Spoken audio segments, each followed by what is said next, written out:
చూస్ country delight, live better. ఇప్పుడే country delight యాప్ని download చేసుకోండి. నమస్తే, వెల్కమ్ టు సుమన్ టీవీ. మాజీ ముఖ్యమంత్రి వైఎస్ జగన్మోహన్ రెడ్డి గారి పల్నాడు పర్యటనలో ఆ పార్టీ కార్యకర్త వృద్ధుడు చీలి సింగయ్య జగన్మోహన్ రెడ్డి గారి కారు చక్రాల కింద నలిగి చనిపోయాడు. ఈ ఘటనకు సంబంధించి పోలీసులు కేసు నమోదు చేశారు. A2గా వైఎస్ జగన్మోహన్ రెడ్డి గారిని చేర్చినటువంటి పరిస్థితి ఉంది.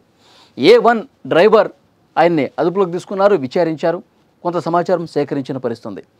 జగన్మోహన్ రెడ్డి గారు హైకోర్టుకు వెళ్లారు. ఈ కేసును కొట్టేయండి, ఈ కేసుతో నాకేం సంబంధం, ఒక ప్రమాదం జరిగింది, డ్రైవర్ని అదుపులోకి తీసుకున్నారు, విచారించారు, మమ్మల్ని ఏ విధంగా విచారణకు పిలవాలని చూస్తారు, ఈ కేసుతో నాకేంటి సంబంధం, కొట్టేయండి అంటూ హైకోర్టును ఆశ్రయించిన పరిస్థితి. విచారణ జరుగుతుంది. ఇక పూర్తి స్థాయి విచారణ వచ్చే బుధవారానికి కోర్టు కూడా వాయిదా వేసిన పరిస్థితి. మరి ఈ విచారణ సందర్భంగా న్యాయమూర్తి కొన్ని కీలకమైన ప్రశ్నలు లేవనెత్తారు. దానికి ప్రభుత్వ తరఫు న్యాయవాది కూడా సమాధానాలు ఇచ్చినటువంటి పరిస్థితి. ఒక ప్రమాదం జరిగినప్పుడు మరి ఆ ప్రమాదం గురించి ఇన్వెస్టిగేట్ చేసేటప్పుడు ఆ వెహికల్లో ఏదైతే ప్రమాదం చేసినటువంటి వెహికల్ ఉందో ఆ వెహికల్లో ప్రయాణం చేస్తున్న మిగతా వాళ్ళని ఏ విధంగా క్వశ్చన్ చేస్తారు అని న్యాయమూర్తి అడిగారు. దానికి ప్రభుత్వ తరఫు న్యాయవాది కూడా చాలా స్పష్టంగా న్యాయమూర్తికి సమాధానం ఇచ్చిన పరిస్థితి. సుప్రీంకోర్టు తీర్పులున్నాయి. ఒక వాహనం ప్రమాదం గురైనప్పుడు లేదంటే ఆ వాహనం ఏదైతే ప్రమాదానికి గురైనటువంటి వాహనం ఉందో ఆ వాహనంలో ప్రయాణిస్తున్న వాళ్ళని కూడా ఆ ప్రమాదానికి సంబంధించి సమాచార సేకరణలో భాగంగా క్వశ్చన్ చేయొచ్చు, విచారణకు పిలవచ్చు అని సుప్రీం తీర్పులు చాలా స్పష్టంగా ఉన్నాయి అని చెప్పారు. దానికి న్యాయమూర్తి కూడా ఓకే చెప్పారు. ఆ తర్వాత ఈ ప్రమాదం జరిగిన తర్వాత ఎవరైతే కారు కింద నలిగిపోతున్నాడో అతన్ని పక్కకు పడేయండి, కారుని ముందుకే పోనివ్వండి అని అందులో ప్రయాణం చేసేవాళ్ళు జగన్మోహన్ రెడ్డి గారు కావచ్చు, ఇంకొకరు కావచ్చు, అలా చెబుతారని మీరు ఎలా అనుకుంటారు అని న్యాయమూర్తి ప్రశ్నించడం జరిగింది. దానికి సంబంధించిన కొన్ని కీలకమైనటువంటి ప్రాథమిక ఆధారాలు మేము సంపాదించాం సార్. ఎందుకంటే డ్రైవర్ని ఆల్రెడీ క్వశ్చన్ చేశాం. ఎస్, మా వెహికల్ కిందే అతను నలిగిపోయాడు అని మా విచారణలో అతను ఒప్పుకున్న పరిస్థితి. మరి ఇక్కడ కీలకమైనటువంటి ప్రశ్న ఏంటి అంటే జగన్మోహన్ రెడ్డి గారు కనీసం ఒక కార్యకర్త కారు కింద నలిగిపోయినప్పుడు అతనికి వైద్య సాయం అందించే విధంగా ఎందుకు ప్రయత్నం చేయలేదు? డ్రైవర్ చెప్పాడు, అతన్ని మా కార్యకర్తలు పక్కకు తీశారు సార్, ఇక విపరీతంగా కార్యకర్తలు వస్తూ ఉన్నారు, జనం రోడ్ల మీదకి వస్తున్నారు, కాబట్టి మేము ఫాస్ట్గా ఏదైతే కార్యక్రమానికి వెళ్దాం అనుకుంటున్నామో అక్కడికి వెళ్ళే ప్రయత్నంలోనే మేము ముందుకు కదిలాము అని చెప్పారు. మరి కారు కింద నలిగిన తీవ్ర గాయాల పాలైనటువంటి ఆ కార్యకర్తకు వైద్య సాయం అందించాలి అని ఆదేశాలు జగన్మోహన్ రెడ్డి గారు ఆ సందర్భంలో ఏమైనా ఇచ్చారా? ప్రమాదం జరిగిన తర్వాత జగన్మోహన్ రెడ్డి గారు ఫస్ట్ రియాక్షన్ ఏంటి, ఆయన ఏం మాట్లాడారు? ఇది డ్రైవర్ నుంచి కూడా కొంత సమాచారం సేకరించారు.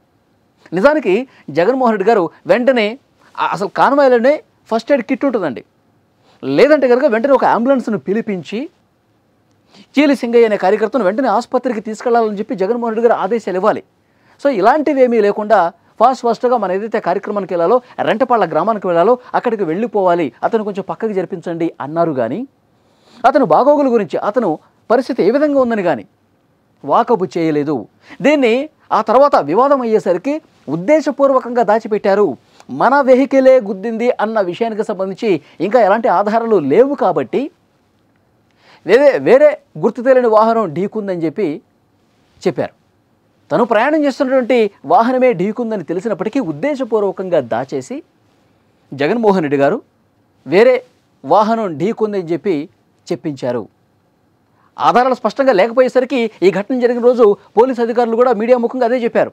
గుర్తు తెలియని వాహనంగా కేసు నమోదు చేసాం, ఇన్వెస్టిగేట్ చేస్తున్నాం, అవినాష్ రెడ్డి కాన్వాయ్కి సంబంధించిన ఒక వెహికల్ ఢీకుందని ఒక అనుమానం ఉంది, ఇంకా ఇన్వెస్టిగేట్ చేస్తున్నామని చెప్పి ఆ రోజు చెప్పారు.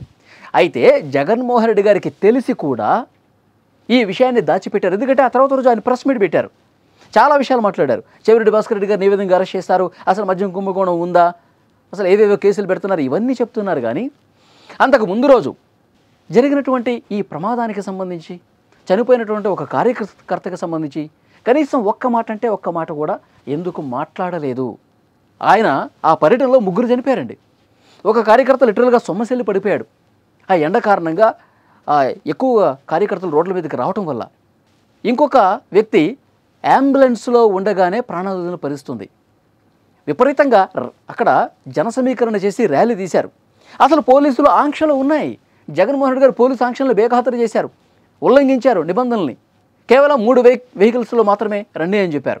100 మంది మాత్రమే మీరు వెంట తీసుకుని రండి అన్నారు. ఎందుకంటే ఇరుకైన రోడ్లు, మీరు ఆ విధంగా జన సమీకరణ చేసి వేలాదిగా రోడ్ల మీదకి వస్తే స్టాంపేడ్ జరిగే అవకాశం ఉంటుంది. తొక్కిసలాట జరిగితే చాలామందికి ఇబ్బందులు గురయ్యే అవకాశం ఉంటుంది. ప్లీజ్ నియమాలు పాటించండి అంటే ఏమాత్రం వినిపించకుండా వేలాదిగా తరలి వచ్చేసారు. ఆ కారణంగానే ఈ విధంగా దుర్ఘటనలు జరిగినటువంటి పరిస్థితి ఉంది. కాబట్టి వీటికన్నిటికి సంబంధించి ఆధారాలు మా దగ్గర ఉన్నాయి సార్, మాకు కొద్దిగా సమయం ఉండన్నారు. సో బుధవారానికి వాయిదా పడింది. మరి పోలీస్ అధికారులు ఇన్వెస్టిగేషన్లో తాము సంపాదించినటువంటి ఆధారాలు, ఫోటోలు కావచ్చు, వీడియోలు కావచ్చు, ఆ జరిగిన ఘటనకు సంబంధించి డ్రైవర్ని అదుపులోకి తీసుకుని విచారణ సందర్భంగా తీసుకున్నటువంటి ఆధారాలు, ఆయన స్టేట్మెంటు, ఇవన్నీ పరిశీలించిన మీదట ఈ ఆధారాలని కోర్టులో ప్రొడ్యూస్ చేస్తూ ఉన్నారు.